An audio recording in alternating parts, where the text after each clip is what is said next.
Hi, I'm Lukey, and this is SIWIKE Tactics, Stuff I Wish I Knew Earlier, a video series for millennials looking to get more out of their career potential.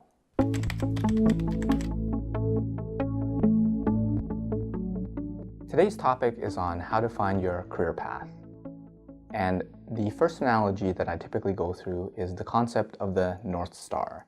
And for those who are familiar, the North Star is based on a sailing analogy. So before the days of GPS, sailors used to use the stars in order to chart their paths.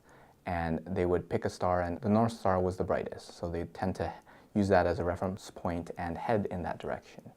Now, the interesting part is as you head north, you're inevitably blown a little east or west and blown off course.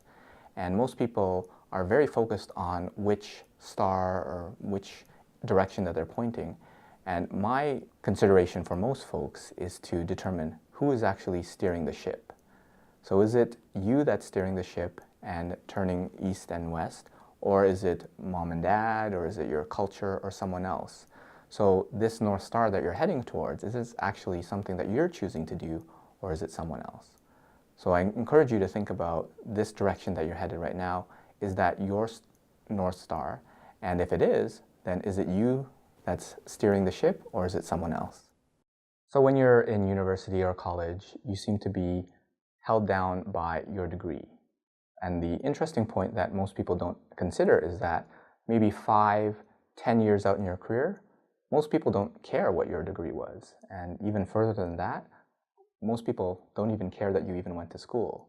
It is your work experience that really drives what happens to you later on. Now, for those first couple of years, when you're looking for that new grad job, that degree can be important. But in this day and age, there are more companies that are actually removing their degree requirements. And if you don't have a degree, you don't have a GPA. And if you don't have a GPA, then what do they go off? They go based on your work experience and all the things that you've achieved and accomplished in terms of practicing your craft. Whether you're in business, you're in science, or you're in the arts, or whatever you're in, have you actually done what you said you've done versus academically or theoretically knowing what you've done? So keep in mind that your degree is not necessarily what identifies you, and there are many people who have had started in one degree and have pivoted or changed into another one. So don't let that be a limiting factor in your career success. So for people looking to get a preview of what their future career might be, then leveraging folks who have been in the industry is something that you want to do.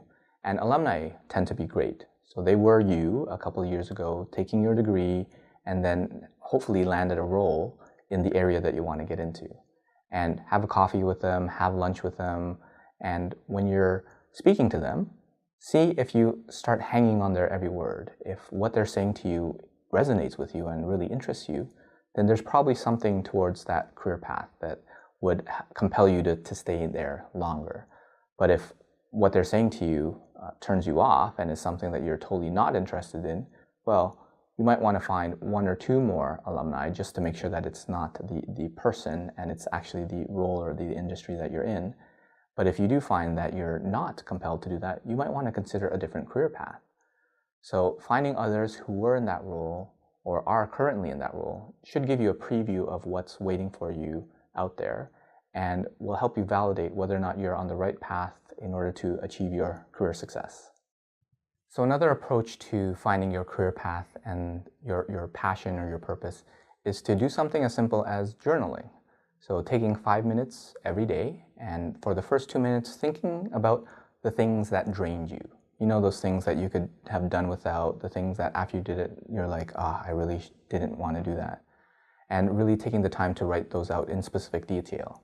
Then 2 minutes, thinking about the opposite, the things that energized you, that strengthened you, those things that you really wanted to do. And if you've ever heard of the concept of flow, where you kind of lost yourself in terms of time and things seem to be coming to you easily and effortlessly. And spending, again, 2 minutes writing all of that down in detail. And then spending 1 more minute thinking about how can I do less of the first and more of the second. And sometimes you can't get rid of the first, but you can generally minimize it. And for the second, how can you maximize that throughout your day and your week? And what you want to do is reflect on those journal entries over the course of a week, a month, and then you'll start to notice patterns. And you'll take those patterns and spend a little bit more time. And by doing that, you'll find that you'll be able to identify your purpose and your passions a little bit more effectively. So take the time to journal for 5 minutes and see what sort of purpose you can find for yourself. So hopefully I gave you some useful tips to help you find your career path, your passion, and your purpose.